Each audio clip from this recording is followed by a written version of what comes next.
Welcome, everybody. I'm JD. And I'm Gail. And you're tuned into the Sneakee Bastards, and we've got a hell of a show for you today, and I'm going to let Gail go right to it. Yeah. Wait a second. First, before you get into it, no history of the day? History of the day. All right. This yesterday, and the important thing about yesterday was that 1959 Hawaii became the 49th state. Congrats. No, in 1959 Hawaii became the 50th state. That's right. Yes. Oh, okay. And that's it. Misinformation. That's going to get us knocked off YouTube. You doing misinformation? Maybe I'll edit that out. Yeah. Okay. All right. The International Red Cross was founded today in 1864. Althea Gibson became the first African American on a U.S. tennis tour in 1950. So that's today in history. Cool. Did you see? Harley Davidson announced they're gonna get away from doing the woke stuff. The who? What? Yeah, Harley Davidson did a bunch of woke festival stuff, but now they're gonna reverse their decision on that because they got a large backlash on that one. Yeah, a lot of companies, like we talked about that a couple days ago, a couple videos ago. Yeah, the companies are doing away with DEI because it pisses off more people than it helps. Oh well, no, Harley Davidson flat announced that they're gonna walk away from it. Yeah. And did you hear about the new CEO of Starbucks? Well, I did hear they got a new CEO, and he has to travel quite a bit every day or every week. But other than that, I don't know what's going on. I don't drink Starbucks. He's not gonna live in Seattle. He's not gonna go to the office ever. He's getting a $1.6 million a year and a $10 million signing bonus, and all the employees there in Seattle are going ape on that stuff. Like, wow, I can go to the office. You don't have to. Yeah, it's a crazy world out there. If you can get the job, take it. Yeah. I'm sure he's put some hours in before he got CEO, but that's the beauty of America, and a lot of people don't realize this, is that the beauty of America is if you don't like your job and you don't like your boss, you don't like your coworkers or what the company stands for, you can always start your own business and show us how to do it right. I hear all these people, you get on X.com and everybody's complaining about companies and the unions and all that. But, the beauty of America, again, is the freedom for you to start your own business and show us how to do it right. And yet nobody's done that yet. So that's just my take. Generally, people that are hustlers are going to start a business. They're not sitting around bitching. They're hustling to try and start a business. They're not bitching. Yeah. And then, they talk about all these CEOs that's making all these millions and millions, but they don't realize that in order to, when they started, probably when they were quite young, they put in many an hour, especially if they started their own business, many hours without pay, many weeks, many years without getting pay. Yeah, I remember 7 days a week for 2-3 years and stuff like that. Yeah, I can remember my father when he started the auto parts business. It was years before we made any kind of profit. All the money has to go back into the company, so you're really not pulling a paycheck. So, after 30 or 40 years, I think, when you put in the work, then you deserve to get the pay you will get. If you're a person put in as a CEO that has years worth of experience, you just can't stick somebody in there because it's DEI. Yeah. Yeah, and we've seen that all the time, like some of these universities that hire these presidents through DEI, and they just tear the place up, and now it's going to take years to fix it, so you got to have the wisdom, you got to have the experience. The problem with universities is there's two problems. First thing is tenure. Yeah. You can't be fired for unless you commit murder on campus. Yeah, it's pretty tough. But I don't want to get into education because that's a whole different show on itself, so. Well, the government giving so much money. Yep.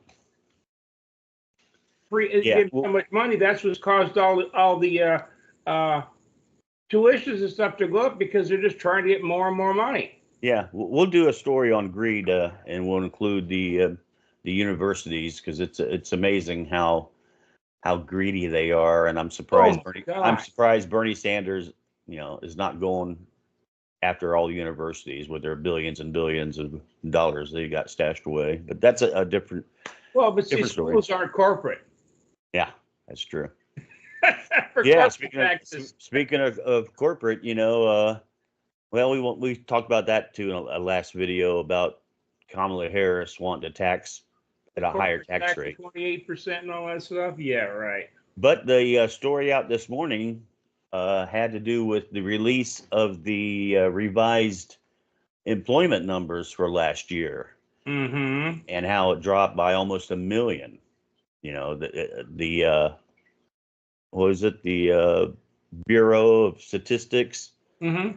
overestimated employment. But the bigger news now coming out is the report was supposed to have been released at 10 a.m., which they normally do.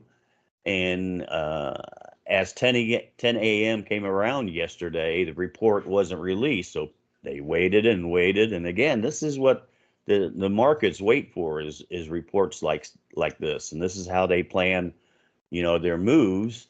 And as 10:15 came around, they still didn't release the information to the public, but word started getting out that it was overestimated by 818,000 jobs, and now they're saying that the administration is just playing with the numbers, but they released it to a few banks, so a few banks had the information before the public did, and managed to make their trades before it was finally released at 10:30.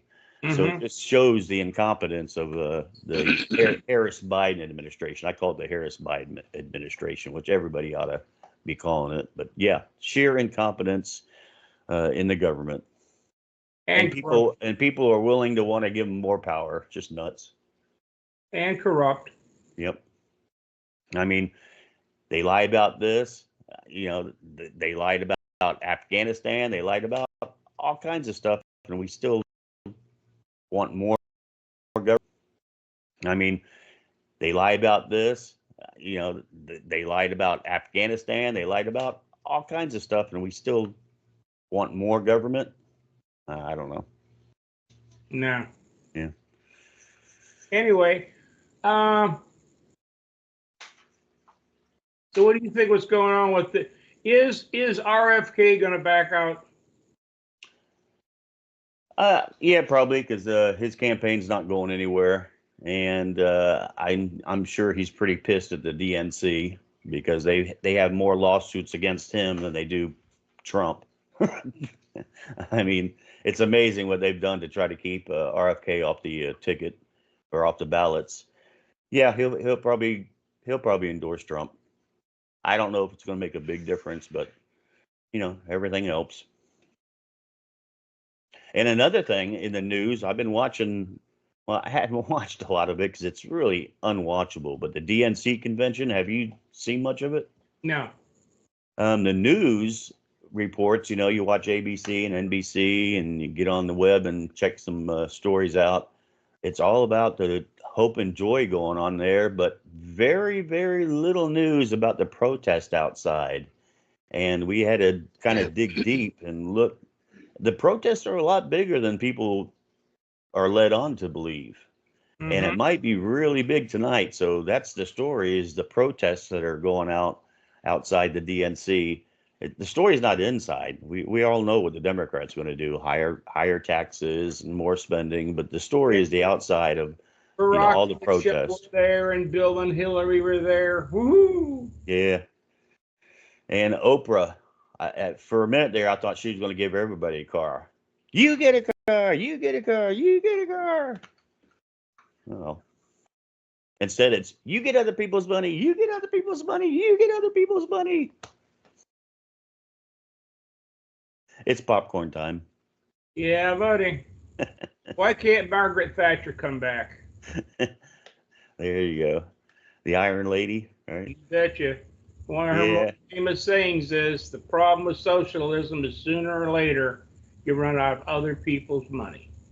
Yeah, see, that's the thing about this tax rate on corporate taxes. And oh no, it's the wealth tax that they want to go after, the ultra millionaires.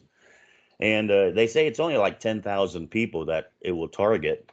Well, the problem is once they get all the money from these 10,000 ultra rich people, you know, you got to look at their backup plan. What's their backup plan for when the rich people take all their money out of the country? You know, they have to go after somebody, because once they take and start taking their money and then start spending it and promise it to people, when that money is suddenly evaporated, like when the rich go somewhere else, they're going to have a backup plan, because they've already promised this money. They're already spending this money. So they're going to have to go after somebody. So are you the backup plan? Better think about it. Here's one thing that everybody's forgot about, because it's been better than 20 years.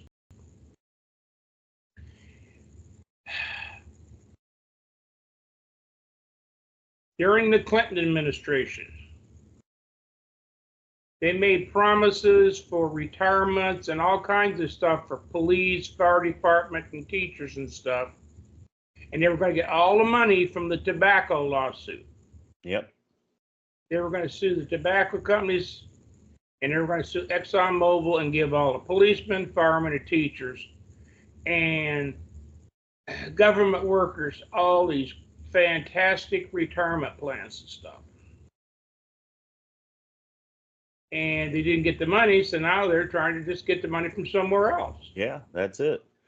Once the pot dries up from what you promised, you got to keep giving.